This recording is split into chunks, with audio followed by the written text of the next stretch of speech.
भगवान का नाम जितना ले उतना अच्छा है, लेकिन सिर्फ भगवान का नहीं, जैसा मैंने कहा नाम भी लेना है और अच्छे कर्म भी करने हैं, क्योंकि यही कर्म, बाकी कोई चीज़ें साथ नहीं जाती, अच्छे कर्म साथ जाते हैं। एक बात बताइए, हम कहीं भी अगर बाहर घूमने जाते हैं या कहीं शहर जाते हैं, दूसरे गांव जाते हैं, तो कितनी तैयारियां करते हैं कि नहीं? बड़ी तैयारियां करते हैं, टिकट बनाते हैं, फिर चीज़ें खरीदते हैं। अगर खुद घूमने जा रहे हैं तब तो अपने लिए खरीदते हैं कपड़े, अगर किसी और के घर जा रहे हैं तो खुद के लिए भी, उसके लिए भी। फिर जब जाना हो तब तैयारियां की जाती है, पैकिंग की जाती है, खाने का सामान रखा जाता है, पानी की बोतलें रखी जाती है। और ये घूमने कितने दिन के लिए जा रहे होते? 4 से 5 दिन, है ना? कितनी तैयारी 4 से 5 दिन के लिए। ऊपर जाने की तैयारी कितनों ने की है?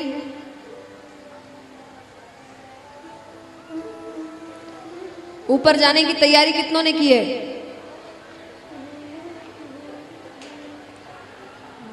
वहां पे ये ट्रेन की टिकटें, फ्लाइट की टिकटें काम नहीं आती, वहां पुण्य की टिकट काम आती है, अच्छे कर्मों की टिकट काम आती है। ऊपर जाएंगे, भगवान कहेंगे अच्छे कर्म किए हैं, बोले हाँ, बोले जाओ स्वर्ग, नहीं किए जाओ नरक।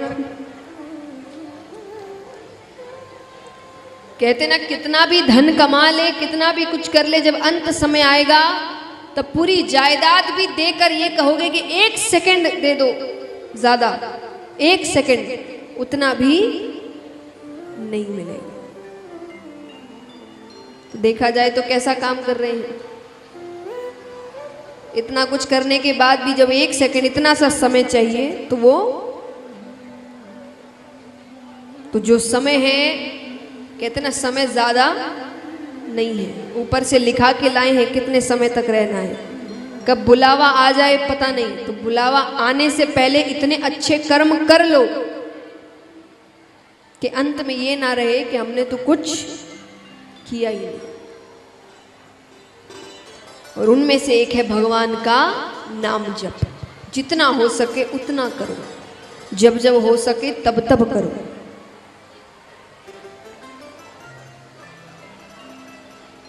अब महाराज, अब चलते हैं उस कथा की ओर, आज का विशेष आकर्षण।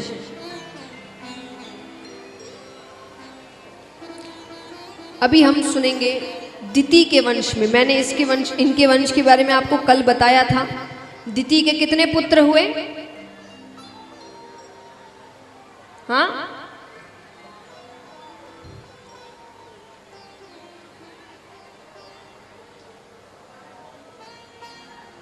आप सब कौन सी कथा सुने कल?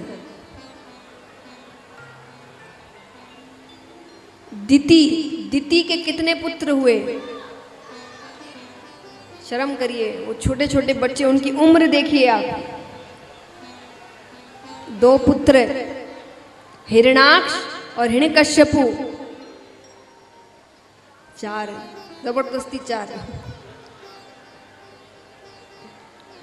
तो उनके 2 पुत्र हुए, हिरण्याक्ष और हिरण्यकश्यपु। हिरण्याक्ष का वध भगवान ने वराह अवतार में किया। वराह अवतार के दर्शन किए थे हमने, तो उस समय भगवान ने हिरण्याक्ष का वध किया। अब भाई की मृत्यु का बदला लेने के लिए हिरण्यकश्यपु इंतजार कर रहा है। उनका विवाह कयाधु नामक कन्या से हुआ, जिनसे उनको पुत्र हुआ प्रहलाद। छोटा सा बालक, उसको बचपन से सिखाया गया, भगवान यानी तुम्हारे पिता राजा हिरण्यकश्यपु। तो उसके ध्यान में भी यही था कि भगवान यानी मेरे पिता। वो अपने पिता को ही भगवान मानता था। अब यहां पर क्योंकि भगवान से युद्ध करना है तो शक्ति तो चाहिए, वरदान चाहिए, कुछ ना कुछ हटके होना चाहिए, तभी भगवान से लड़ पाएगा वो। तो वो तपस्या करने जाता है। पत्नी से कहा कि मैं तपस्या करने जा रहा हूं, कब आऊंगा पता नहीं। ठीक है, जाते हैं, एक पेड़ के नीचे बैठते हैं। पेड़ पे एक तोता बैठा था। वो जैसे ही तपस्या करने के लिए बैठता है कि उस सूबे ने आवाज दी, नारायण नारायण नारायण। कहीं से सुन रखा होगा उसने। ये सुनते ही हिरण्यकश्यपु ने कहा, आज का दिन ही खराब है। तपस्या करने बैठा कि शत्रु का नाम आ गया, आज नहीं करेंगे। वो घर वापस आ गया।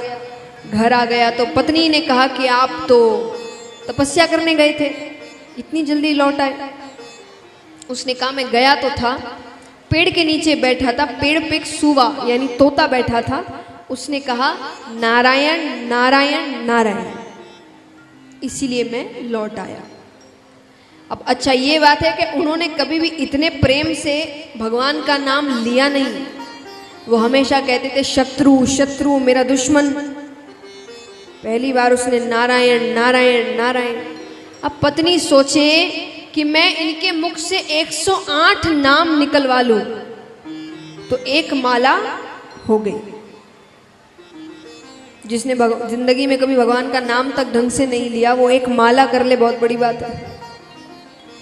वो कहे सोचे मैं क्या करूं। तो हर थोड़ी देर में आए और आकर पूछे, प्रभु आजकल कुछ याद नहीं रहता, आप तो तपस्या करने गए थे, वापस कैसे लौट आए?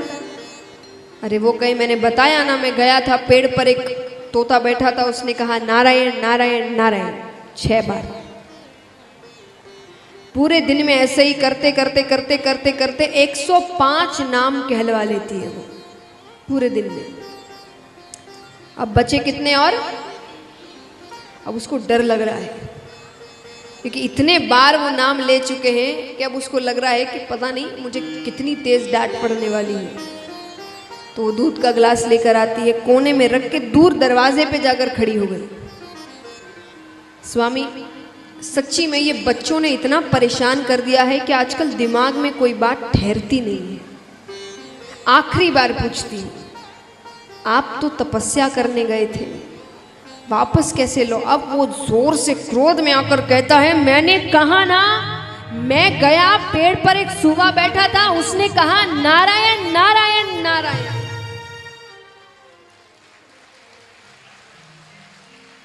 हो गए 108। उसने कहा मेरा काम हो गया, अब बाकी की कृपा भगवान खुद कर देंगे।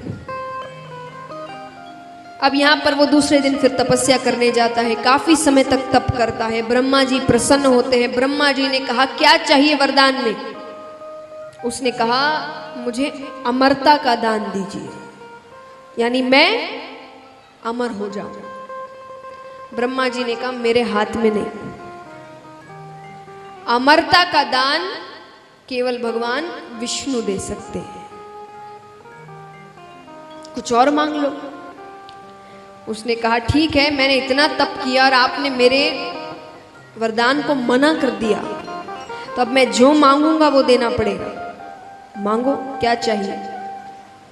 तो वो कहता है 12 महीने होते हैं, किसी महीने में ना मरूं, ना दिन में मरूं ना रात में मरूं, ना घर के अंदर मरूं ना घर के बाहर मरूं, ना अस्त्र से मरूं ना शस्त्र से मरूं, ना नर से मरूं ना पशु से मरूं, ब्रह्मा की बनाई हुई सृष्टि में किसी से भी ना मरूं।